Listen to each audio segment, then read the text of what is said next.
अस्सलामुअलैकुम students, welcome to my channel. बच्चों, आज की वीडियो में हम स्टार्ट कर रहे हैं क्वेश्चन नंबर 4 एक्सरसाइज नंबर 4.6। तो देखें क्वेश्चन है क्या, find the value of R. Sir आपको क्या करना है, आपको value of R find out करनी है और कंडीशन क्या है, y+2 is the factor of the polynomial.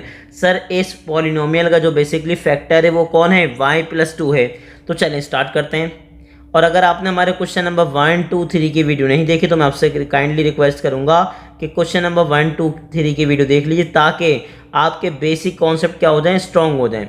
तो हमने क्या किया, जो बेसिकली आपके फैक्टर था उसको किसके इक्वल ले लिया, 0 के, ताकि हम क्या कर सकें, y की वैल्यू फाइंड आउट कर सकें।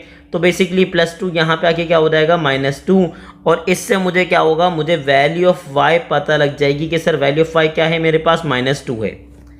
अब क्या है, बेसिकली मेरे पास है पॉलिनोमियल जो कि किसकी फॉर्म में है, जो कि है y की फॉर्म में। ठीक है, बेसिकली मेरे पास क्या है, पॉलिनोमियल है जो किसकी फॉर्म में, y की। तो मैंने क्या लिखा, p ऑफ y। और सर क्या है p ऑफ y, बोलिए 3y²। आगे क्या है मेरे पास, -4ry। फिर मेरे पास है -4r²। अब क्या करेंगे, अब सिंपल आप पुट कर देंगे वैल्यू ऑफ y जो अभी हमने फाइंड आउट की थी कि सर वैल्यू ऑफ y मेरे पास क्या है, -2।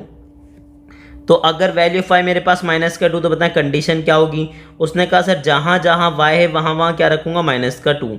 3 आगे क्या लिख दूंगा, -2 फिर मेरे पास क्या आएगा, -4। r तो एज इट इज आएगा, साथ में y किधर क्या आ जाएगा, -2।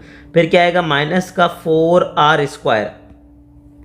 अब हम इसको सिंपल प्रॉपर्ली सॉल्व करेंगे। 3 और -2 का स्क्वायर क्या हो जाएगा, 4। फिर माइनस माइनस क्या हो जाएगा मेरे पास, +4 2 क्या हो जाएगा, 8, साथ में आ जाएगा r, और माइनस का ये हो जाएगा -4r²।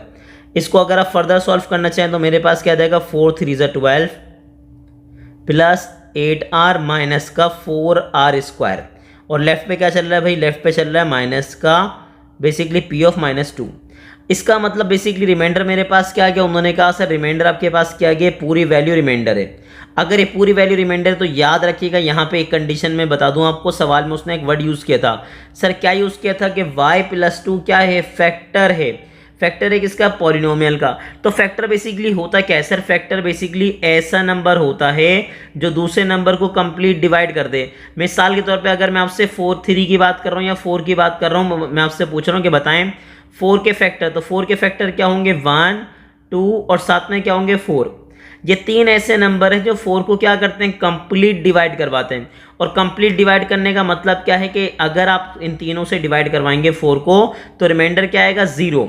याद रखिएगा, फैक्टर क्या होता है, ऐसा नंबर जो किसी भी एक्सप्रेशन को या नंबर को क्या करवाता है, कंप्लीट डिवाइड करवाता है। तो हम क्या लिखेंगे, हम मेंशन करेंगे सर सेंस। हमारे पास क्या है, उसने कहा सर y+2, हम जानते हैं बेसिकली y+2 क्या है, इज द फैक्टर।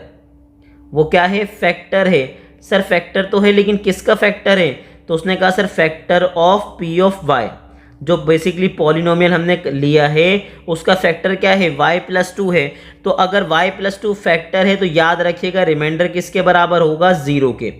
तो रिमाइंडर की जो बेसिकली वैल्यू होगी वो किसके बराबर होगी, 0 के। अब यहाँ पे हमने क्या किया, हमारे पास जो एक्सप्रेशन बना, रिमाइंडर जो आया हमने किसके बराबर ले लिया, 0 के। इसको आसान करने के लिए अगर आप नोटिस करें कि इसमें तीनों में कुछ कॉमन है, तो उन्होंने कहा सर 4 का टेबल तीनों में क्या है, कॉमन। तो क्या बनेगा भाई, 4 3 12, 4 2 8, और 4 अगर बाहर चले गए तो सिंपल बचा r²। स्टूडेंट ने एक बात पूछी कि सर आपने ऐसा क्यों किया। सर सिर्फ इसलिए ऐसा किया ताकि इसको सॉल्व करना आपके लिए क्या हो जाए, आसान। अब ये जो 4 मल्टीप्लाई था यहाँ पे आके क्या हो जाएगा, 0 से डिवाइड। ठीक है, 0 से डिवाइड होगा तो आपके पास क्या आ जाएगा, 0। अब क्या करेंगे, हम करेंगे मिडिल टर्म ब्रेक। कैसे करते हैं middle term break, sir middle term break करने का तरीका ये होता है, कॉर्नर टू कॉर्नर क्या करवाते हैं, मल्टीप्लाई। तो जैसे ही कॉर्नर टू कॉर्नर मल्टीप्लाई करवाऊंगा तो मेरे पास क्या बचेगा भाई, उसने कहा सर बनेगा 3 1 3। हम रफ वर्क में आए, हमने कॉर्नर टू कॉर्नर मल्टीप्लाई करवाया। तो जैसे ही कॉर्नर टू कॉर्नर मल्टीप्लाई करवाया तो हमारे पास क्या आ गया भाई, 3। ऐसा ही है ना, 3 1 3। हमने क्या किया, इसके फैक्टर्स फाइंड करें। कंडीशन क्या होती है कि जो नंबर आपने मल्टीप्लाई करवाएं, आप उनकी साइन को भी क्या करेंगे, मल्टीप्लाई, यानी कि प्लस माइनस माइनस। माइनस करने के बाद आनी चाहिए मिडिल टर्म यानी कि 2। तो देखें सर इन दोनों को माइनस करने के बाद मिडिल टर्म आ रही है, उसने कहा जी सर बिल्कुल आ रही है। 3 को अगर मैं माइनस करूँ 1 के साथ तो बेसिकली मेरे पास क्या बचेगा 2, और 2 ही मेरे पास क्या है मिडिल टर्म। तो मेरे पास क्या आ गया, उसने कहा सर आ गया 3 प्लस 2 की जगह मैं क्या लिखूंगा, सिंपल लिखूंगा 3 - 1 r, साथ में क्या आ जाएगा -r² इक्वल टू क्या हो जाएगा 0। अब क्या करेंगे, अब आप सिंपल मल्टीप्लाई करवाएंगे प्लस साइन को दोनों से, पहले 3 से और उसी प्लस साइन को फिर किससे मल्टीप्लाई करवाएंगे -1 से। फिर आप क्या करेंगे r को मल्टीप्लाई करवाएंगे 3 से, ठीक है, फिर आप उसी r को मल्टीप्लाई किससे करवा देंगे 1 से। तो चलें जल्दी से आगे बढ़ें, बताएं क्या हो रहा है। उसने कहा सर आ गया 3, फिर क्या हो गया प्लस, ऐसे ही ना प्लस प्लस क्या आ गया प्लस, और 3 को मैं r से मल्टीप्लाई करूंगा तो आएगा 3r, फिर क्या हो प्लस माइनस माइनस, r 1 जा क्या हो गया r, साथ में आ गया माइनस का r² इक्वल टू क्या हो गया 0। देख के बताएं दोनों में कॉमन क्या है, उसने कहा सर 3 का टेबल दोनों में क्या है कॉमन, तो क्या हो जाएगा 3 1 जा 3, और यहाँ से 3 अगर बाहर चले गए तो मेरे पास क्या बचा just r, minus sign as it is आ गई, r और r² में कॉमन क्या है, उसने कहा सर r। तो मुझे बताएं r को मैं किससे मल्टीप्लाई करूं कि r आ जाए, उसने कहा सर 1 से, r 1 जा हो जाएगा r। अब यहाँ देखें याद रखिएगा, अगर आपके पास ब्रैकेट कॉमन लेते हुए ब्रैकेट के बाहर माइनस साइन आएगी तो आप दोनों से मल्टीप्लाई करवाएंगे, माइनस माइनस क्या होगा प्लस, और अगेन माइनस माइनस मेरे पास क्या आएगा प्लस आएगा। तो हमने मेंशन कर दिया, और r² में से अगर मैंने r कॉमन ले लिया तो रिमेनिंग क्या बचेगा 1 r। अब यहाँ पे दोनों में कॉमन क्या है, उसने कहा सर दोनों में कॉमन है मेरे पास 1 + r, जो कि दोनों कॉमन आने भी चाहिए। पहली टर्म में क्या बचा मेरे पास 3, और दूसरे में क्या बच गया माइनस का r इक्वल टू क्या हो गया 0। अब यहाँ पे आने के बाद एक बात याद रखिएगा, अगर तो दो वैल्यूज़ को मल्टीप्लाई करने पे आंसर क्या आ रहा है 0, तो हम क्या बोलेंगे आइदर और का मतलब सर याद रखिएगा, अगर दो वैल्यूज़ का प्रोडक्ट क्या आ रहा है 0, तो तभी पॉसिबल है जब आपके पास या तो पहली वैल्यू 0 के इक्वल हो, और का मतलब या तो फिर दूसरी वैल्यू क्या हो 0 के इक्वल।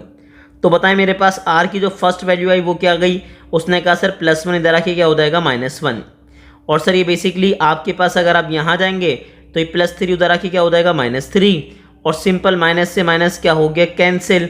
तो मेरे पास जो r की सेकंड वैल्यू आ गई वो क्या आ गई 3, ठीक है। मेरे पास r की जो फर्स्ट वैल्यू आई वो क्या आ गई -1, और बेसिकली r की जो सेकंड वैल्यू आई वो क्या आ गई भाई 3 आ गई।